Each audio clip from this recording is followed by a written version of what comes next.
Hello,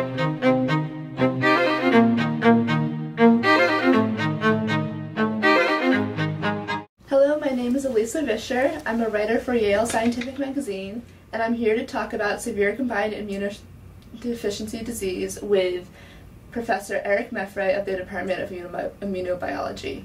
So, first of all, what is ADA-SCID? So, we pronounce it ADA-SCID. ADA-SCID, okay. So, it stands for adenosine deaminase, and SCID is for severe combined immunodeficiencies. Mm-hmm. So what are severe combined immunodeficiencies? Like, well, obviously, like the word says, severe is because it's usually a life-threatening disease. Mm-hmm. Combined means that usually several compartments of the immune system are affected by the mutation that can be diverse and each of them resulting in SCID. ADA is one of them. And ADA is an enzyme that, in fact, catalyzes metabolites that normally are on the pathway for DNA synthesis. And when this enzyme is not functional in these patients, what happens is that these metabolites accumulate in the cells because the enzyme does not process, so there's a metabolite that accumulates. And in fact, what happens is it gets toxic and lymphocytes die. Mm-hmm. Before they completely mature. So that's why these people, in fact, you result in SCID which have almost no B cells, no T cells. So it's like the bubble kids, you know, where they have almost no specific immune system. So is ADA one of the more common mutations then?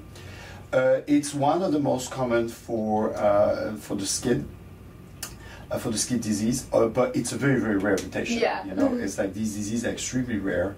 They used to be lethal because, of course, we had like no cure, and the only treatment there's now, so the treatments are this, which is called enzyme therapy, enzyme replacement therapy, where in fact you're going to give to the patients the enzyme that they're missing, in fact, as a soluble form that is pegylated, which is a modification to make the enzyme a little more stable. The problem with this is that, of course, you have that way you can detoxify a little bit of serum, but it's not as efficient because, of course, this enzyme that you give intravenously does not get into the cells themselves. You know, it detoxifies the metabolite that is also in the serum, but so it's not as perfect. So, although it improves a little bit patient conditions, it still does not reconstitute a good immune system. So usually, because the disease is extremely severe, like I just mentioned, one of the treatment of choice is bone marrow transplant, especially if you find like a sibling that is compatible for the bone marrow transplant. That's usually probably the option that will be chosen as a potential for cure, because after that, if the bone marrow transplant takes, then that's it. The patient is likely to be cured and will be finished.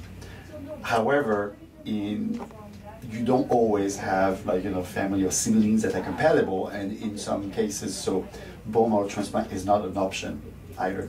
And so that's why has been developed gene therapy. So in that case, what we're going to what people do is that they isolate stem cells from the patients, and then what they do is that they try to re-inject into these stem cells a functional version of the gene that is defective, and in this case, ADA. Yeah. And by doing this, normally you expect, so how do you do that? In fact, there's, they use, in the case as of right now, it's by infection with a retrovirus or a lentivirus. In the case of ADA that we have worked on, it was done with a retrovirus that infect the stem cells and is going to contain in the genome of the retrovirus, in fact, the functional gene ADA. Mm-hmm. And so by this, you expect to have now stem cells that will have a normal metabolism because ADA will be expressed in these cells. And so far, that what has been actually ADA gene therapy has been probably is the gene therapy I would say trial that is actually, or it's not more than a trial now, like exactly, is the gene therapy that is actually functional and working, and for which now some of the patients have been followed up for more than 10 years, probably 15 years, and there's still no very deleterious side effect, besides sometimes the development of some autoimmune manifestation. But the patients are alive and have a normal life, and you know, the kids go to school and have almost a normal life with their parents. Okay. And so you mentioned autoimmune problems with the disease. How are those formed after? So we don't, of course, completely understand what's going on, of course. But what we think is happening is that you get a system that is just partially fixed. So when you start to give, even with ADA pegylated, so which is the soluble enzyme, especially, I mean, this is more ADA pegylated. But when you do gene therapy, what happens is that not all the stem cells in gene therapy may be corrected. So which means that you may still end up having at the end a patient that is going to be a mosaic, which is that some of his stem cells are going to be correct with the functional ADA, and some of his stem cells will not be infected by retrovirus and will not have been corrected. So in that case, what happens is that you may have still, for instance, some, especially for instance in the case of B cells, that seems to be a little bit less sensitive than the T cells to the toxic effect of metabolite accumulation in ADA deficiency. Then you may have B cells that develop normally because they have the functional ADA when the stem cells is corrected. But then you may have like some neighboring stem cells, B cells developing, where in fact they're not modified, they don't have the right, I mean, it's still the mutated gene that is not corrected. Yes. And in that case, what we have found is that in the case of when you have the B cells have the ADA modification, even if they don't die, what happens is that normally they are not selected properly in the bone marrow. And so what you find is that if they're not corrected, a lot of these B cells, actually most of those B cells are autoreactive, which means that they react against the body. And so what we think is happening is that you have now some of these B cells that are not corrected, but then they can receive T cell help from T cells that are functional and corrected. And then this combination make like the T cells help the bad B cells somehow now to potentially attack the body. And that's why in some cases you see that you can have the development of some autoimmune syndromes linked to gene therapy. So how does the ADA gene affect the B cell? How does it make it a problem in skin? Yeah, so what we have recently reported is that, so if you really have no correction, and if you, especially if you don't even give the pegylated enzyme, then the accumulation of the metabolite is so toxic that you have no B cell development, no T cell development. That's why it's called a T minus B minus skid, because there's no T cell, no B cells.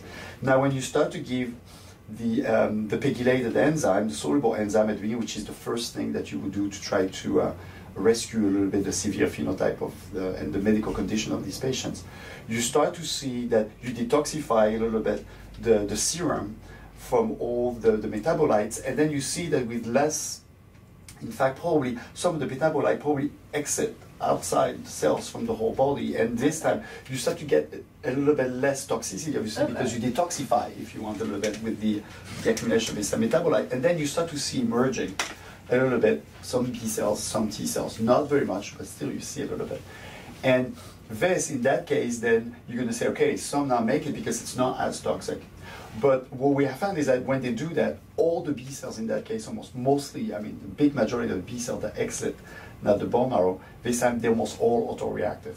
Okay. And what we think is happening is because not only the accumulation of metabolite is toxic and kill the cell, but in addition to that, it seems that it interferes. There's some receptors for this metabolite on the cell surface. All the cells actually express, there's several receptors that may sense actually this metabolite, and the signaling of this receptor seems to block some of very important B cell receptors that normally sense self-antigens, and that's why normally these receptors, if you want, during bone marrow B cell development, if they sense that they bind like molecule from the body, like self, we call self, they would induce mechanism to fix these cells and to avoid the production of autoreactive B cells. Okay. And in the presence of this metabolite, of these metabolites, the receptor that sends the metabolite, in fact, blocks the function of these receptors that normally also sense, that the other receptor that sense normally self. And so, in fact, then the B cells that are going to develop is not going to know that it binds molecule from the body, and it's not going to try to induce mechanism that normally fixes it or deleted it or kills it. And so that's why we think that a production of a whole bunch of autoreactive B cells in that case. Okay. And so you mentioned that this treatment is one of the more effective ones. Is it being commonly used in clinical practice today? So when I say common, obviously it's not that common it's because still the last case, it's still like I mentioned, bone marrow transplant, regular bone marrow transplant from a sibling would probably be favored compared to gene therapy, because you know that if the engraftment works, then that's it, you're done, and usually you don't have this problem of having some of the B cells maybe that are like not, could be autoreactive, and you probably have less chance to develop autoimmunity. But again, like it's not always an option. Yeah. We know for sure that the treatment with the pegylated enzyme is probably the least functional treatment, and is not as good, and there's very often development of autoimmunity in that case as well, because like I mentioned, the B cell for sure in that case are really never selected properly. So it's whether they're completely sluggish and nothing happens, but if they start to get a little bit better and the T cell a little bit better, then that's where usually you have the development of autoimmunity. So it depends a little bit where you are. For instance, there are several centers. There's one center here in the US, I believe at the NIH, who are performing gene therapy. Okay. There are the people that we have collaborated actually because of some links that we have done with other disease, other immunodeficiencies that we have studied with them before. We have done it with the team who's doing these gene therapy, ADA gene therapy in Milan at the hospital over there. And now they have treated, I believe they probably have treated more than 20 or 30 individuals with this, with some of them, as I mentioned, with a follow-up that probably gets up to 15 years now. And the good news is that all the patients are all alive. You said that gene therapy is pretty much limited to ADA SCID right now. Do you see this research meaning anything for a wider proliferation of the therapy? So I think that obviously it would still be, on the paper, it's a beautiful therapy because it's a little bit a la carte therapy for the patients, so which means that you take the stem cells for the patient and you're going to try to replace the defective genes with the correct gene. Now, the problem is, what are the tools that we have right now to do that? So far, so like I mentioned, actually, the earliest tool, like for the ADA trial, that or therapy that we have used were retroviruses. Now we know that actually lentiviruses will probably be more effective at transforming stem cells, because the highest frequency of stem cells you're going to have corrected, probably the better the outcome for the patient, because more of his or her stem cells, and therefore is going to produce more of all the immune cells that will be functional and normal in these individuals.